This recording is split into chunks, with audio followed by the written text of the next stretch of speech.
شهر رمضان الذي أنزل فيه القرآن هدى للناس وبينات من الهدى والفرقان اعوذ باللہ من الشیطان اللعین الرجیم بسم اللہ الرحمن الرحیم الحمد للہ وکفا والسلام علی عبادہ الذین اصطفى محمد وعطرتہ الطاہرہ واللعنۃ الدائمۃ علی اہلہا اللہم العن قتلۃ امیر المؤمنین۔ اذان محترم، مسلسل گفتگو آپ کی خدمت میں ماہ رمضان المبارک کے روزانہ کی دعاؤں کے مختصر تشریح کے ذریعے سے پیش کی جا رہی ہیں، کچھ نہ کچھ عرائض آپ کی خدمت میں۔ اور آج جو کہ 19ویں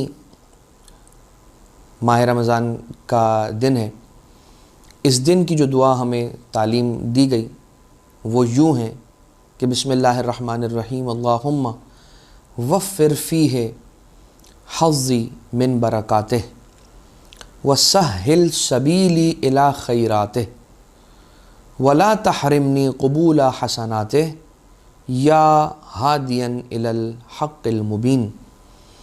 اے پروردگار، وافر مقدار میں عطا کر میرے حصے کے اندر اور میرے لک کے اندر، میری خوشبختی کے اندر اس کی برکات کو، اس مہینے کی برکات کو زیادہ سے زیادہ عنایت فرما۔ وَسَهِّلْ سَبِيلِ إِلَى خَيْرَاتِهِ، اور یعنی پروردگار اس دن برکت کو کثرت کے ساتھ میرا نصیب قرار دے، اور اس دن اپنی سبیل وَسَهِّلْ سَبِيلِ إِلَى خَيْرَاتِهِ، اور میرے سفر کو، جو اپنے خیر کے کاموں کو انجام دینے کی طرف جو راستہ میرا بڑھ رہا ہے اور میں جس راستے پر چل رہا ہوں کہ میں تیرے خیر کے اعمال کو انجام دے سکوں، اس کے اندر میرے لیے آسانی پیدا فرما۔ ولا تحرمنی قبول حسناتہ، اور اے پروردگار میری جو نیک اعمال ہیں، میرے جو نیک کام ہیں، میرے نیک اعمال ہیں، ان کو قبول کیجیو، انہیں رد نہ کر دیجیو۔ یا ہادین الی الحق المبین، اے پروردگار تو ہدایت عطا کرنے والا ہے، الی الحق المبین، روشن حق کی طرف تو رہنمائی کرنے والا ہے۔ اس دن کی دعا کی تلاوت کا ثواب یوں ملتا ہے کہ من دعا بہ استغفر لہ ملائکۃ السماوات والارض ودعوا لہ، کہ جو اس دن کی دعا کی تلاوت کرتا ہے، پروردگار عالم کی جانب سے اس کے لیے یہ اجر مقرر کیا جاتا ہے کہ ملائکہ ارض و سما، جو زمین و آسمان کے فرشتے ہیں، وہ اس کے لیے استغفار کرتے ہیں۔ ملائکہ اگر کسی کے لیے استغفار کریں، یقیناً وہ ایک ایسی پاکیزہ پروردگار عالم کی مخلوق ہیں کہ اگر وہ کسی کے لیے استغفار کریں گے تو یقیناً ان کے لیے بہتر ہوگا اور پروردگار اسے رد نہیں کرے گا۔ وَدَعَوْا لَهُ، اور وہ ملائکہ ارض و سما اس کے لیے دعا بھی فرمائیں گے۔ کیا ہے برکت جو مانگا جا رہا ہے، کہ کہا جا رہا ہے کہ پروردگار اس دن کے اندر میرے لیے برکتوں کو اضافہ فرما دے، میری برکات کو بڑھا دے میرے لیے، اور اپنی خیر کو انجام دینے اور اپنی خیرات کی سبیل کو آسان کر دے۔ کیا کہا جا رہا ہے اس کے اندر؟ برکات ہوتی کیا ہے؟ کیا ہے برکت؟ کیا برکت اضافے کا نام ہے؟ کیا برکت کثرت کو برکت کہا جاتا ہے؟ ایک حدیث معتبر ہے کہ ایک صحابی نے ایک روز یہ دیکھا کہ رسول اللہ صلی اللہ علیہ وآلہ وسلم کا جو لباس ہے وہ خستہ ہو چکا ہے اور بالکل کہنا ہو چکا ہے، لباس کہیں کہیں سے پھٹ گیا ہے، خستہ ہو چکا ہے، اور اب اس لباس کو تبدیل کرنے کا وقت آ گیا ہے۔ لہٰذا وہ صحابی یہ کہتا ہے کہ یا رسول اللہ، یہ 12 درہم میری جانب سے قبول فرمائیں تاکہ آپ اپنے لیے اس میں پیراہن اور کرتا خرید سکیں۔ رسول کی خدمت میں اس نے 12 درہم پیش کیے، اور رسول نے وہ 12 درہم مولا کائنات علیہ الصلوۃ والسلام، مولا امیر المومنین علیہ الصلوۃ والسلام کو عنایت کیے اور فرمایا کہ جاؤ جا کر یا علی اس سے کرتا لے آؤ میرے لیے۔ اب مولا کائنات علیہ السلام نے 12 درہم کا کرتا خریدا اور تشریف لائے مولا امیر المومنین رسول کی خدمت میں۔ رسول اللہ صلی اللہ علیہ وآلہ وسلم نے ارشاد فرمایا کہ یا ابوالحسن، کاش تم نے اس سے تھوڑا سستا کرتا خرید لیا ہوتا، یہ 12 درہم تھے تو پورے 12 درہم کا کرتا خرید لیا۔ امیر المومنین علیہ السلام نے وہ کرتا جا کر اس دکان والے کو واپس کیا اور وہ درہم لے کر رسول کی خدمت میں واپس پلٹے۔ رسول اللہ صلی اللہ علیہ وآلہ وسلم نے 4 درہم کا کرتا خریدا۔ اب جب وہ 12 درہم واپس رسول کی خدمت میں آ گئے، رسول کے پاس آ گئے، تو رسول نے 4 درہم کا کرتا خریدا اور چلے۔ جب اپنے لیے رسول 4 درہم کا کرتا خرید کر چلے تو رسول نے الٹیمیٹلی 8 درہم بچانے نہیں ہیں اپنے لیے، انہیں اپنے ذات پر خرچ نہیں کرنا ہے۔ رسول نے یہ 8 درہم بھی لوگوں کو تقسیم ہی کر دینے ہیں۔ لیکن انداز کیا ہے؟ وہ گھرانہ کہ جس گھرانے کے پاس ایک روٹی آتی ہے تو اس روٹی سے نہیں معلوم کتنے لوگوں کو کھلاتے ہیں۔ وہ جو اپنے اپنے حصے کی روٹیاں اٹھا کر کبھی مسکین کو، کبھی اسیر کو، کبھی فقیر کو دے دیتے ہیں، یتیم کو دے دیتے ہیں، تو رسول ایسا تو نہیں کریں گے کہ بھائی 4 درہم کا جو ہے وہ کرتا خرید کر اور 8 درہم بچا لیں، اس سے کوئی اور کام کر لیں۔ نہیں، رسول کی نیت یہی ہے کہ دینے لوگوں کو۔ لیکن جیسے رسول اپنے لیے کرتا لے کر چلیں تو ایک فقیر ہے کہ جس کے تن پر کرتا نہیں تھا اور وہ سوال کر رہا تھا، اور وہ سوال بھی کرتے کا سوال کر رہا تھا۔ رسول اللہ صلی اللہ علیہ وآلہ وسلم نے وہ کرتا اسے دے دیا اور جا کر ایک اور کرتا خرید لیا ویسا ہی، اور اب چلیں دوبارہ تو راستے میں رسول نے ایک کنیز کو دیکھا کہ جو بیٹھی ہوئی ہے اور رو رہی ہے۔ رسول صلی اللہ علیہ وآلہ وسلم نے اس سے سبب پوچھا کہ یہ بتا اے بی بی تیرے رونے کا سبب کیا ہے؟ کہا مجھے میری مالکن نے بھیجا تھا 4 درہم دے کر کہ جا کے ان کا سامان خرید کر لے آؤ اور سودا صرف لے آؤ، لیکن وہ 4 درہم مجھ سے کہیں تلف ہو گئے، ضائع ہو گئے، گر گئے،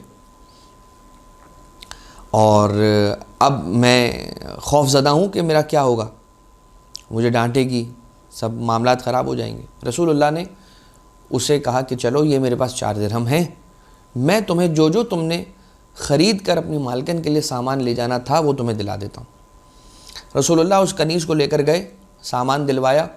اب جب سامان دلا دیا تو وہ کنیز پھر رونے لگی، تو رسول اللہ صلی اللہ علیہ وآلہ وسلم نے یہ سوال کیا کہ تم اب کیوں گریہ کر رہی ہو، اب رونے کا کیا سبب ہے؟ تو اس کنیز نے جواب دیا یا رسول اللہ معاملہ یہ ہے کہ میں اب ہو گئی ہوں لیٹ، مجھے تاخیر ہو گئی ہے، اب اگر میں نے یہ سامان لے بھی لیا ہے مگر چونکہ دیر سے جاؤں گی تو وہ مالکن مجھے اس بات پر تنبیہ کرے گی اور اس بات پر ڈانٹے گی اور ناراض ہوگی، مجھ پر غصہ کرے گی کہ تم دیر سے کیوں آئی۔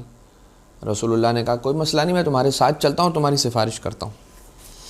رسول اللہ صلی اللہ علیہ وآلہ وسلم اس کنیز کے ساتھ گئے اور اس کی جو مالکن تھی اس سے سفارش کی اور کہا کہ دیکھیے یوں ماجرا تھا، اس کے پاس پیسے گر گئے تھے اور پھر یوں ہوا اور پھر میں نے لے کر آیا ہوں، تو میں سفارش کرتا ہوں کہ آپ اسے چھوڑ دیں، اس کو غصہ نہیں کیجیے گا، ناراض نہ ہوئیے گا۔ اب اس کنیز کے ساتھ رسول کو آتے ہوئے دیکھا تو مالکن ایک مرتبہ کہتی ہے کہ رسول میرے بیت الشرف پر تشریف لائے، اتنی بڑی سعادت۔ وہ کہتی ہے یا رسول اللہ آپ کے قدم مبارک کے یہاں پر آنے کی برکت، اور مجھے اتنی خوشی ہوئی ہے آپ کے تشریف لانے سے کہ میں اسے آپ کی غلامی میں دیتی ہوں، آپ کی کنیزی میں دیتی ہوں، اور یہ آج سے آپ کی کنیز ہوئی، میں اپنی کنیزی سے اسے نکال کر آپ کی کنیزی میں دیتی ہوں۔ رسول اللہ نے جیسے یہ سنا تو ایک مرتبہ رسول نے اسے وہاں پر آزاد کر دیا۔ رسول نے کہا میں تجھے بھی اپنی کنیزی میں نہیں رکھوں گا، میں تجھے آزاد کر دیتا ہوں۔ اور چلتے چلتے رسول اللہ صلی اللہ علیہ وآلہ وسلم نے فرمایا یا علی یہ کیسے بابرکت 12 درہم تھے کہ جن سے میرا کرتا بھی آیا، ایک بے لباس کو بھی کرتا ملا، اور ایک کنیز کے لیے بھی آسانی ہوئی اور اس کنیز کی بھی آزادی ہوئی، ان 12 درہموں کی وجہ سے۔ تو یہ برکت ہے۔ برکت سے مراد، یہ بات یاد رکھیے گا، ضروری نہیں ہے کہ برکت سے مراد کثرت ہو، بلکہ برکت کہتے ہیں کسی بھی چیز کی فیس ویلیو سے زیادہ اس کا ایڈوانٹیج اور اس کا استفادہ اور اس کا فروٹ اور اس کی پروڈکٹیوٹی کو حاصل کیا جانا، یہ کہا جاتا ہے برکت۔ برکت یہ بھی ہے کہ انسان 10,000 روپے میں جو اپنا گزارا کرے تو پروردگار عالم اسے بیمار نہ کرے، مریض نہ کرے، وہ مریض نہ ہو، لہٰذا اس کی بیماری کا خرچہ بچ جائے، یہ بھی برکت ہے۔ کوئی انفورسین ایکسپینسز آتے ہیں، ان سے اگر انسان بچ جاتا ہے یہ بھی برکت کے زمرے میں آتا ہے۔ لہٰذا کون سی چیزیں ہیں جو برکت لانے والی چیزیں ہیں جو روایتوں کی روشنی میں ہمیں ملتا ہے، ہم وہ آپ کی خدمت میں ضرور عرض کر دیں تاکہ ہم سب ان چیزوں کا خیال رکھیں اور برکتوں کو اپنی طرف جلب کریں اور کھینچیں۔ نمبر 1، اذان دینا۔ گھر میں اذان دینے سے برکت کا دورہ ہو جاتا ہے، بہت زیادہ برکت ہوتی ہے اس گھر میں کہ جہاں پر اذان دی جا رہی ہو۔ نمبر 2، مہمان کو گھر لا کر کھانا کھلانا۔ نمبر 3، گھر میں تلاوت قرآن کریم کرنا، اس سے بھی برکتیں ہوتی ہیں اور بہت زیادہ۔ نمبر 4، صفائی اور روشنی، گھر کو صاف رکھنا اور گھر کو روشن رکھنا۔ جیسے غروب کا وقت ہوا، مغرب کا وقت ہوا، انسان نے گھر میں پورے روشنی کر دی، یہ بھی رزق اور برکت کو کھینچنے کا سبب بنتا ہے، اور صفائی رکھے گھر میں تو یہ بھی سبب بنتا ہے برکت کا۔ اور نمبر 5، گھر والوں کو سلام کرنا۔ جیسے انسان گھر میں داخل ہو تو سب کو سلام کرے، گھر والوں کو سلام کرے، گھر پر موجود افراد پر سلامتی بھیجے۔ تو سلامتی کا بھیجنا، سلام کرنا، یہ خود بابرکت عمل ہے اور اس سے برکتیں کھینچی چلی آتی ہیں انسان کے گھر میں۔ یقیناً جب یہ کہا جا رہا ہے کہ گھر والوں کو سلام کرنا، تو یہ یقیناً نہیں کہا جا رہا ہے کہ گھر والوں پر چیخنا چلانا، انہیں بیجا غصہ کرنا۔ انسان کو روزے کی وجہ سے، بھوک پیاس کی وجہ سے کسی پر غصہ آ رہا ہے تو یہ انسان کو اس بات کا خیال رکھنا چاہیے کہ گھر میں زیادہ چیخنا چلانا، ڈانٹ ڈپٹ، غصہ کرنا، لڑائی کرنا، یہ گھر کی برکت کو اٹھا لیتا ہے اور رزق کو اٹھا لیتا ہے۔ کچھ چیزیں ہیں کہ جو رزق لے کر آتی ہیں، کچھ چیزیں ہیں جو رزق کو دور کرتی ہیں۔ لہٰذا انسان کو یہ چاہیے کہ گھر میں اپنا ٹیمپر زیادہ لوز نہ کرے، اپنا ٹیمپریچر نارمل رکھے، اور جتنا انسان یہ سوچے گا کہ میں روزہ رکھ کر اللہ پہ کوئی احسان نہیں کر رہا، مجھے کیوں غصہ آ رہا ہے، کس بات پر غصہ آ رہا ہے، یہی وہ بھوک پیاس ہے جو میں عام دنوں میں بھی جس بھوک پیاس سے گزرتا ہوں، آفس میں رہتا ہوں، کہیں پر کام پہ ہوتا ہوں، ہر وقت تو میں پانی کی بوتل ساتھ لے کر نہیں گھومتا کہ پانی پیتا ہوتا ہوں، ہر وقت تو میں کھانے کی پلیٹ میرے سامنے نہیں ہوتی ہے، ہر وقت تو ہر 1-2 گھنٹے پر تو میں کھانا نہیں کھاتا۔ ظاہر سی بات ہے جب گھر سے ناشتہ کر کے نکلتا ہوں تو واپس گھر پہ آ کر کھانا کھاتا ہوں رات میں، اور دوپہر میں تھوڑا سا سنیکس کا ایک دورہ ہوتا ہے، ایک انسان کھا لیتا ہے۔ تو وہ ایک سنیکس کا جو ٹائم ہے، انسان 3 میل تھوڑی چھوڑ رہا ہے، انسان بس 1 میل چھوڑ رہا ہے روزے کے اندر، ورنہ سحری بھی ویسے ہی کر رہا ہے، افطار بھی ویسے ہی کر رہا ہے، صرف 1 میل ہے کہ جس کو سکپ کیا جا رہا ہے، اور ویسے بھی اس کو سکپ ہونا ہی چاہیے۔ تو یہ وہ بھوک ہے کہ جتنا بھوکا انسان عام دنوں میں رہتا ہے، بس یہ ہے کہ 2 ٹکڑوں میں رہتا ہے، اس میں 1 ٹکڑے میں پورا انسان بھوک اور پیاس سے گزر رہا ہوتا ہے۔ ایک سائیکالوجیکل انسان اپنے اندر ایک بات کو پیدا کر لیتا ہے، ہائے میں نے روزہ رکھا ہے، ہائے میں نے روزہ رکھا ہے، ہائے مجھے بھوک لگ رہی ہے، ہائے مجھے پیاس لگ رہی ہے، ہائے میرے ساتھ ایسا ہو رہا ہے، جس کی وجہ سے انسان غصے میں آتا ہے۔ لہٰذا نارمل رہیں، تلاوت قرآن کریں، اور اگر کچھ نہیں کر سکتے تو نہ جائیں کام پر، گھر پہ آرام کریں، لیکن بندگان خدا کو اذیت میں نہ ڈالیں۔ اور انسان نیک کاموں میں کوتاہی نہ کریں، جس کی وجہ سے برکتیں چلی جاتی ہیں، کیونکہ پروردگار عالم نے 4 چیزیں ایسی ہیں کہ جن کو دوسری 4 چیزوں میں چھپایا ہے۔ اپنی رضا کو اپنی اطاعت میں چھپا کے رکھا ہے، اپنے غضب کو اپنی معصیت میں اور گناہ میں چھپا کر رکھا ہے، اپنے ولی کو اپنے بندوں میں چھپا کر رکھا ہے، اور اپنی دعا کی اجابت کو اپنے بندوں کی دعاؤں کے اندر رکھا ہے۔ لہٰذا انسان اطاعت کو ترک نہ کرے تاکہ رضا سے محروم نہ ہو، معصیت کو انجام نہ دے تاکہ اللہ کے غضب کا نشانہ نہ بنے، اللہ کے بندوں کا ہر بندے کا احترام کرے تاکہ اس کے اولیاء میں سے کسی ولی کی خود کے حرمت نہ ہو جائے اس سے، اور انسان ہمیشہ دعا کرتا رہے تاکہ اس کی کوئی نہ کوئی دعا کسی نہ کسی وقت مستجاب ہو جائے گی۔ اسی دعا کے ساتھ کہ پروردگار ہمیں برکات نصیب فرمائیں، خیرات نصیب فرمائیں، اور اپنی اطاعت کا سلیقہ اور توفیق نصیب کریں۔ وما علینا الا البلاغ المبین، وصلی اللہ علی محمد وآلہ الطیبین الطاہرین۔